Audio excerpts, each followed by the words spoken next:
Good. So VJ and I will do a bit of a double act today, and I certainly couldn't have done this project without VJ. And probably the thing to say about VJ is that he really comes with a lot of expertise and a lot of experience in terms of Silicon Valley, and brings all of the practicalities which you don't often get in the university setting, which has been absolutely fantastic for this project. This project was a partnership with Council of the Ageing Local Government Shires Association. It was funded by Ageing, Disability and Home Care, and we worked with 2 local governments to actually do it. So you'll see Wollongong and Tweed were where we did our pilots and trials, and that's what I'll be talking to you about. The project wasn't actually just about technology. The project was actually about how older people viewed their regional town centres, and technology was just a means to an end. So in terms of the regional town centres, I guess one of the learnings we had was about some of the problems. So in terms of regional town centres, very little research of these issues in Australia, and again, very little research really about what a town centre is and how that might be better managed, particularly in regards to an ageing population globally as well. Again, as Peter's already said, major long-term costs for regional coastal cities like Tweed and Wollongong, and also one of the problems that happens when you have very poor town centre planning is that in fact you end up with basically a lot of cost shifting. So you end up paying for transport services and you have lots of transport problems. And again, when people stop being able to drive, particularly in regional areas, that's a serious issue which impacts families. Because in fact, if you can't have neighbours and families and you don't have good public transport, you're basically marooned. So, and I guess in the context of this, in the next 20 to 30 years, for the first time in history of New South Wales, there'll be more people over the age of 65 than there will be younger people. So this is unprecedented. It's never happened in human history before. It's a wonderful achievement, but it's also a huge challenge. So, as Pete said, there's going to be a few consequences for local government, and we heard about the fiscal pressures. We're also here today because there's potential not just for local government assistance through New South Wales, which is what we're here today for, but also potentially from the federal government in the future. And again, there's impacts in terms of rate revenue. So council's only source of taxation revenue will come under pressure from increasing proportions of pensioner households, particularly where there are rate rebates. When we're thinking about the proportion of older people in New South Wales, and I guess one of the questions that people ask Pete, we're in the process, I think, and Simon might say more about this later, about redoing some of the graphs. This is from the 2006 population census. But what you can see is that all the red and orange are already hotspots. And all of the areas which are yellow are about to become hotspots. So what that means is the question that you asked Pete earlier about who's going to be impacted by ageing populations and people, you know, over 55% of the population, that's in New South Wales. What's going to be impacted? Who's just below Sydney? Yep. I can't read that. Who's just below Sydney with the big red circle? Oh, the red circles are where we actually did so I put the red circles there. One's Tweed and the other's Wollongong. So, and that was really just to give you a sense of where they were in terms of New South Wales. And I guess why do we pick Tweed and Wollongong? And that is, again, we wanted to test a few hypotheses. One of the hypotheses, I guess, around, well, we picked Tweed because Tweed is one of the areas that has the highest ageing population. And we picked Wollongong because it's actually been part of the Better Cities program since the 1970s. And in fact, the hypothesis is that Wollongong, even though it has a much smaller ageing population, would do much better. And it did. So, I'll talk about that a little bit. And again, you know, one of the things that was flagged in the New South Wales Towards 2030 strategy is that obviously getting in early and planning for change is critical. So, and there's a window of opportunity which is closing now. So, I mean, that's why action is so important now. It's also important when you're contrasting and comparing regional communities that you understand that they evolved over time in different ways and for different reasons. So again, when we think about Tweed, it's got a population of 81,000, nearly 82,000, whereas Wollongong's got, almost, 2.5 times that size. However, the population in Tweed, it was nearly 30% of people over 60, whereas the population in Wollongong is under 20%. And again, one of the issues about thinking about ageing populations is not just thinking in broad terms in terms of who's over the age of 60, but thinking about them in cohort bands. Because one of the things that we know about people over the age of 75 is that that's when you're starting to have a bit more functional impairment, but also that's when people's resources, financial resources, are going to become more limited. So, one of the things that we know about our 75 population at the moment is that one of the things is that most people over the age of 75 have used up all their superannuation. So they're usually dependent on the aged care pension. So again, there are issues around what they can afford to spend and how they're going to choose to spend that money. And again, in terms of understanding how, the significance of the settlement, what we can see is that Tweed was originally settled by farming people in 1844, but really significant development in Tweed didn't happen until after World War II. So a lot of the infrastructure is, 1950s. And when you're thinking in Wollongong, it developed in 1870 and really rapid growth started to happen after the 1880s. So it's got a much more historical character in some ways. And again, it was originally a mining community, and that's part of its heritage as well. So I'm going to hand over to Vijay. He's going to talk a little bit about the process and what we did to develop that. He won't bore you too much with the technology, but I'll hand over to him and we'll do a bit of a double act. Okay, thank you very much, Katie. It's a pleasure to be here. I'm a technologist, I'm an engineer, and a big believer in the fact that technology can improve life for everyone. And it was really a pleasure to work with Katie because she has all the background knowledge in this domain, of which I know very little. And so the idea here was to try to use modern technology, mobile devices, phones, pads, and the likes to gather information from people, because information is one of the key ingredients when you want to make decisions. So I won't bore you with the architecture, and usually in my technology conferences we go on and on about all the acronyms associated with every item here, but I'll try to keep it really short and simple. In essence, our architecture has a front end, which means you use a mobile device, an iPad, to enter the data. It has a back end where you store all the data, and then it has a visualization component. So the most important aspect is the user-facing side, which is basically the iPad application. And here, what we do is, during the walk and talk, we want to enter the data. That's important for the older people. So this screen just shows that an interface in which, when you look at a particular object in the environment, you can enter some attributes about it, such as, does the object, comply with the standards? You want to record some audio, you want to take some pictures, enter some text comments, give it some kind of a rating, and then upload this information so it gets stored in a central repository. So just to give you a feel of what the interface looks like, Katie actually has the application on her iPad, a demo version. I have it on my phone, so if anybody wants to see it, we could always show it to you. Oh, sorry. Right, so just to quickly walk you through what the iPad interface looks like, there's an opening screen in which you can enter your session name, and for example, we did it in Wollongong and in Tweed Head, so you want to identify which session we're talking about and the time, and we record the weather, because the weather can change the perception of, of the objects around you. Certain problems might get highlighted depending on the weather conditions, if it's raining or not. From there, we move to a map view, which shows you where you are and the environment that's around you. And you can see a list of all the objects around you. The objects are classified according to, are they spaces, namely buildings or parks, or are they links, for example, roads, footpaths, and the likes, or are they access points, doors, fences, etc., and services such as toilets, benches, and the likes. And you can, so this list gets pre-populated, so all the objects around you appear there. You can pick anyone that you want to annotate or add some comments to. And you can also add a new object if the object that you want to annotate doesn't exist in the pre-populated list.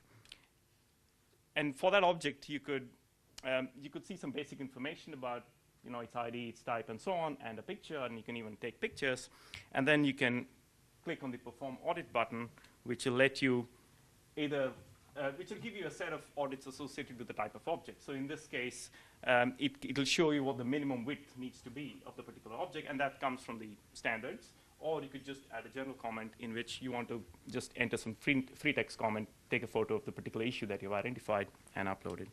So just to briefly show you in a picture what the overall architecture is, the user here using the iPad is capturing all this information, text, rating, photos, and audio. Gets uploaded, we store it in our server, which is an SQL server, if you want to hear one acronym from me, in which we manage all the relationships among these objects of data that we capture and store, and then it gets visualized on a front end, and we can mine the data, analyze it, do analytics, big data, all that kind of stuff. And I'll let Katie talk about the results, because that's a lot more about interpretation rather than technology. I mean, one of the key advantages of this system is that you can actually produce graphs, statistics, you can prioritise things. It'll push to the front the things that are of the most significance.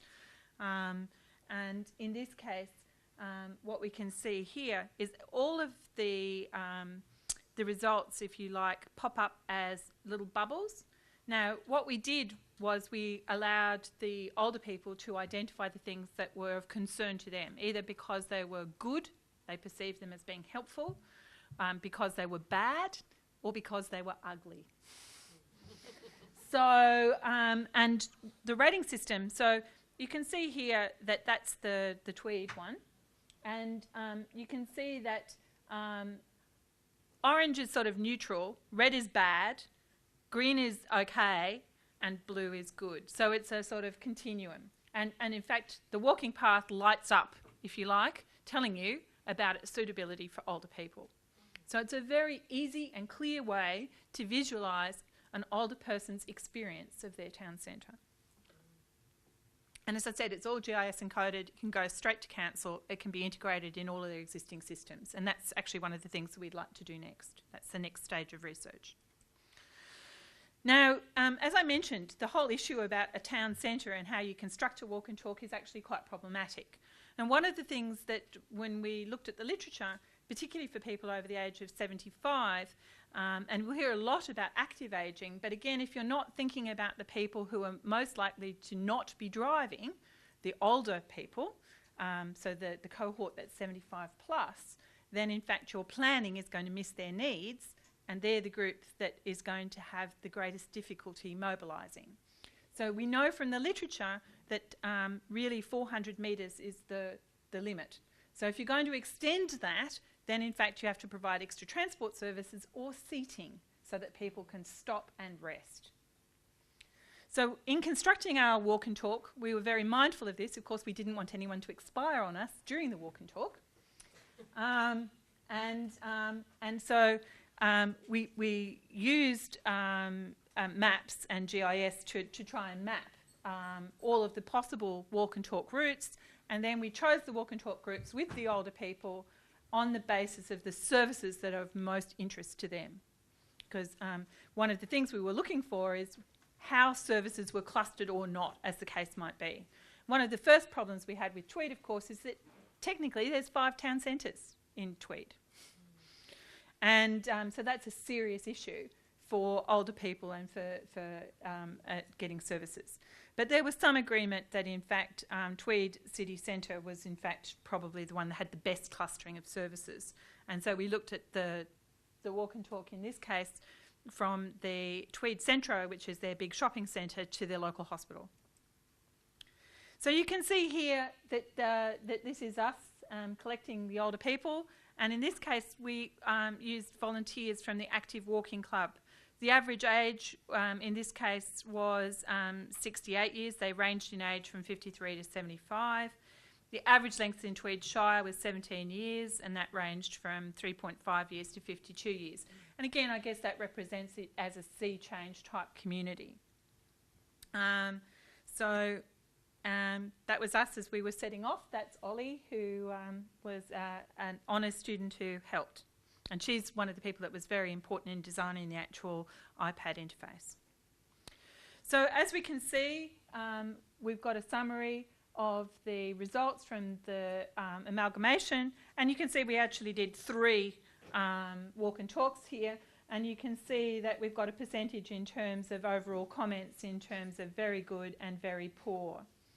So you can see that there are some things which the older people thought were very good, and I'll talk a bit more about that, and some things which they had serious issues with. And obviously the percentage of comments about very poor was greater than very good. So this is a typical example on the walk and talk of something that was very poor, and you can see here that it's a problem with a zebra crossing. So in fact there's an absence of any consideration of a way to help older people cross the road. And this is something that they thought was very good. Now this is actually an example of a service, and this is an after-hours general practitioner service.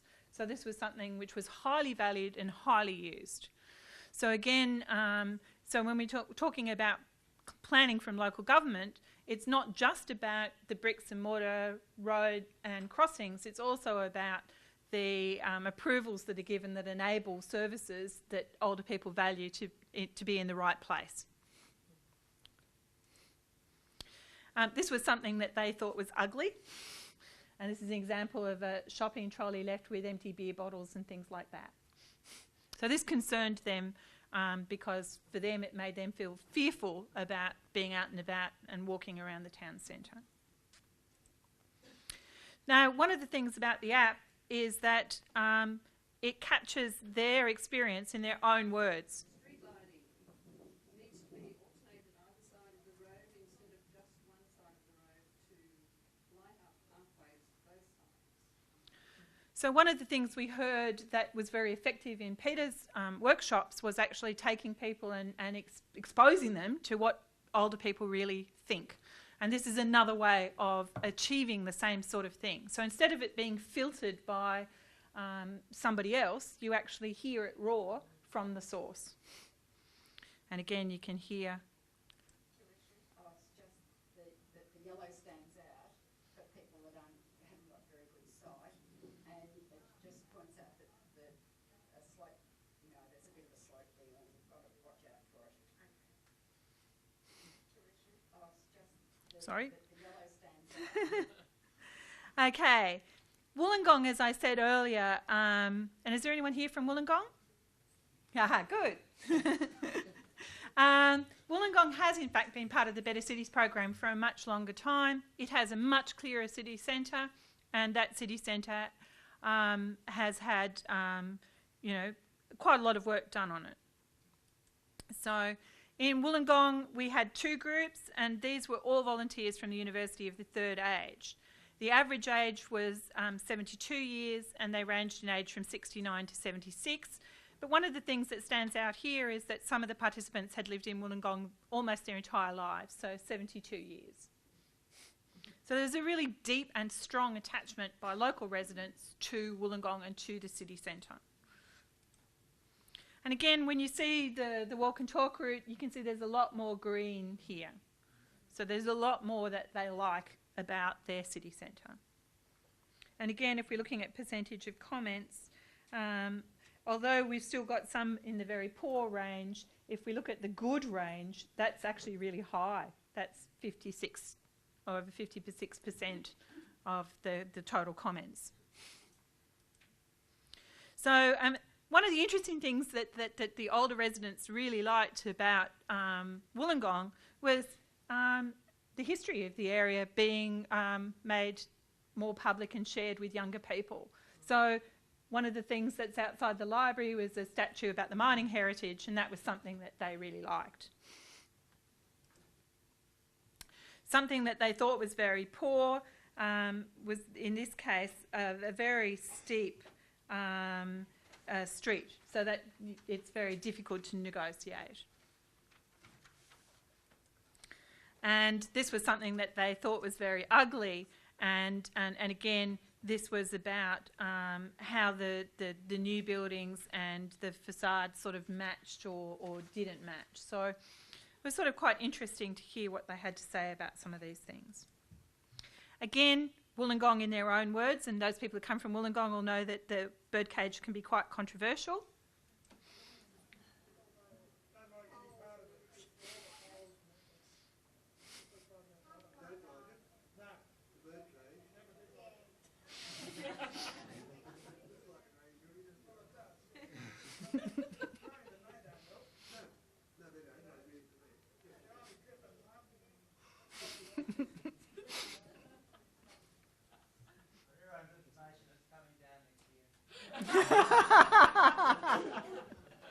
Well, that was a good reaction to your research, Katie, wasn't it? Look at that. Instant.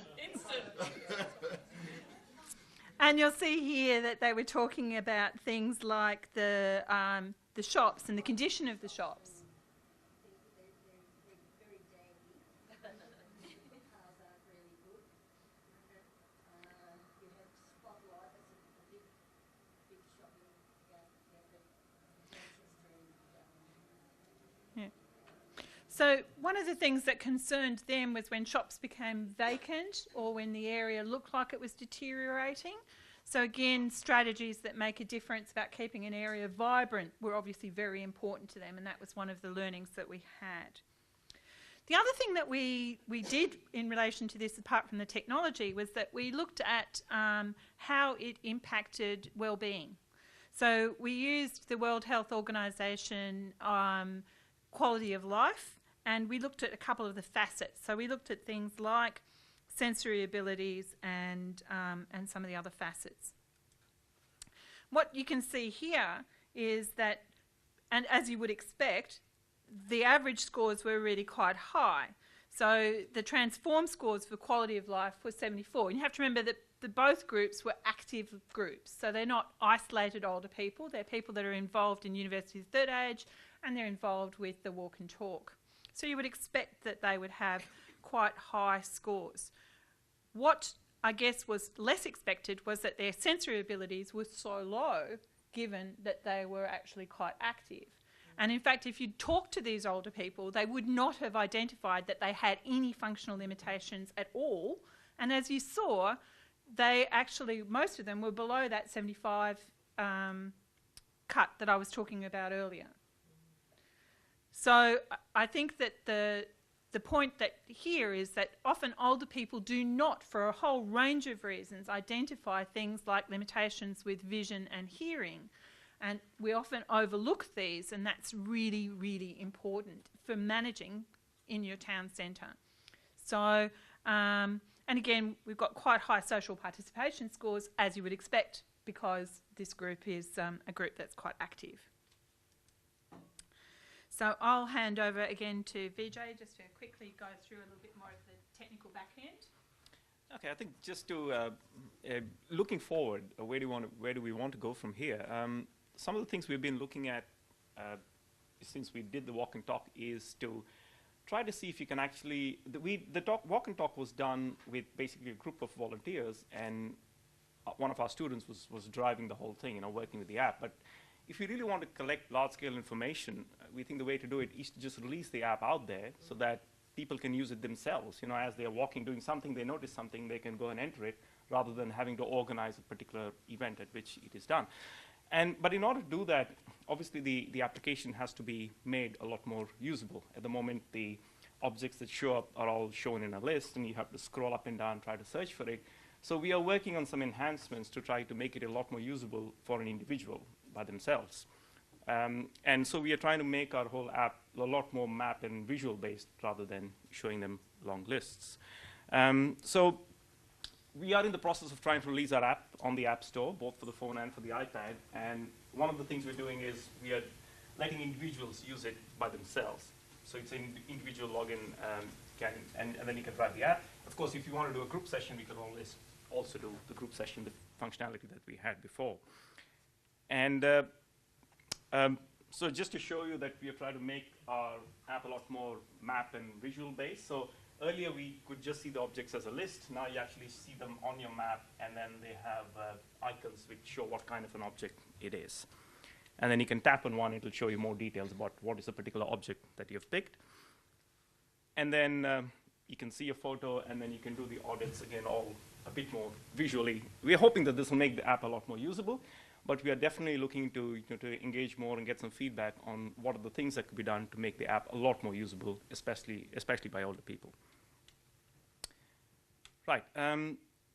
We are also going to release the app on the phone. Of course, the phone means we can reach a larger audience, but of course we have a smaller screen, so that's the trade-off. So we have to do some rearrangement of buttons and minimize the use of popovers and the likes. So you'll be able to see both versions when it gets released fairly soon, we hope.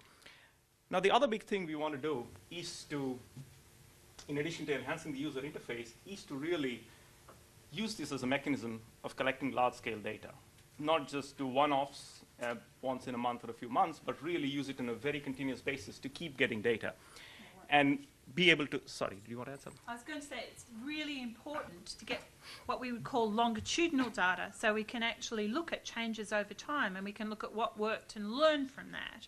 And we can look at that across the whole of New South Wales. So the more people we get signing up, the more information that we'll have in 4 or 5 years' time, which will be available back to you in terms of useful information about decisions that worked and decisions that didn't. Exactly. So we really need that long-term data, and that's what I think technology can help. And I mean, there is an increasing amount of sophistication in analytics and understanding what is happening with data, and I believe a lot of those techniques could be brought in to understand what is happening longitudinally over long term.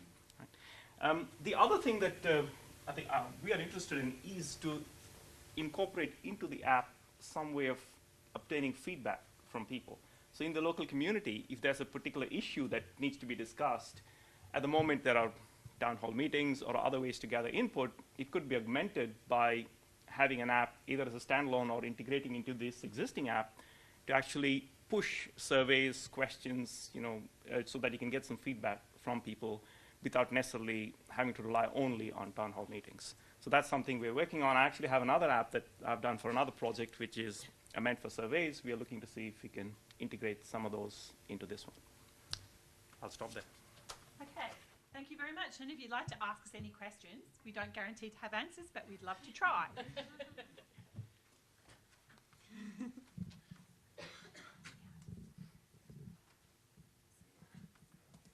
Oh, by the way, I should say the project web page is up and it's live now, in case anybody wants to. Except that it just disappeared, but it'll be back in a second. Just press escape. Escape. Again? Again? Yeah. This button will do it. Yeah. Do we have a question? Sorry. Hi, we're from Penrith, and I'm just wondering about whether the app would be applicable to broader populations like the children aged 12 to 18. We're currently working on a child-friendly survey of the walkability of the CBD. Would this be an app that we could utilise for that sort of purpose? Yeah. I believe it could. Again, it might need some customization depending on the target audience. In fact, I want to use our university students as a captive audience to release it to them and get them to use it on campus to see if they can annotate various things and point out various issues, what's the cool place to hang out and the likes. So I definitely think it could be used. Maybe it's good to have a one-on-one conversation to see if there's any particular customization that you would need, and if so, that would have to be done, put into the app. Indeed. There was another question at the back there. Yep. Yeah, I might be jumping ahead, but it seems to have some wonderful applications. For instance, we've got a customer record management system. Yep, that's exactly where we're heading. And I've just been sort of trying to persuade people doing the PAMP to analyse that data, and it's very difficult, the way we've got it organised. And also mapping. Seems to me you could do that over time. Indeed. That's exactly what we have in mind. And how much do you charge? We haven't charged. Everything we've done so far has been part of the initial funding. But the problem, of course, is that we've used up our initial funding, so we have to think about ways that we can work, I guess, to get this further. And in terms of releasing it as an app, we're doing that for free. So it's will be a freely downloadable app. I guess there are two projects that we see as being really critical. One project is to do with making the front end as usable as possible by someone with a functional limitation. And the reason we used iPad was that we know that there's quite large numbers of people, 90 plus, who are now using iPads, who never used a phone, a smartphone. And they use them for email, they use them for photos, and they use them for reading books. And they've picked it up very quickly. And the other part that we want to do is we want to make sure that, in fact, it actually integrates with local council services, so that, in fact, it takes some of the databases that already exist and can work with them, so that you can, in fact, automate reports. And one of the things that we did do for Wollongong and for Tweed, but I haven't sent them to those councils yet, is that we did auto-generate reports about issues that came out of those walk and talks for those councils. If I may just add, I think that that's a very good point. And in fact, Margaret earlier had sent a whole report on mobile apps for local government councils. So there's a lot of activity going on in the space. But I think one of the big issues that Katie pointed out is there are fragmented apps that do bits and pieces. And I think we really need to think about, from a technology perspective, integrating the information that you get along with the council databases, so we have an integrated view of what's happening, and you can do better analytics on it rather than just little pieces here and there. And from the point of New South Wales government, obviously the large data mining is where we're going to get the long-term benefit. And again, I guess I'm very committed to what I would call open source and to doing things which are not a commercial venture, because it's about public good. Exactly. Even though I come from Silicon Valley, I'm quite open to doing that. Well, please join me in thanking both Catherine and VJ. And Thank you. I'm assuming you'll be here at morning tea time? We're here all day. Awesome. So if you have any more Yes. specific questions, please feel free to see them. Thank you. At the moment, it's only going to be released in English, but if we had some money to do that, we could Sure. definitely do that. And other platforms. In fact, Android tablets and Android phones are becoming quite big, so we would be interested in also putting out a version for those. But yes, I absolutely, and to do that, it would actually not be very difficult. Have you got a release date for the app? I don't have a specific date. We're going through the process with Apple to go through the release, and it depends on whether they approve it in the first round or whether they knock us back and say we've got to fix some more things. So, I'm really optimistic. I'm hoping before Christmas it's there.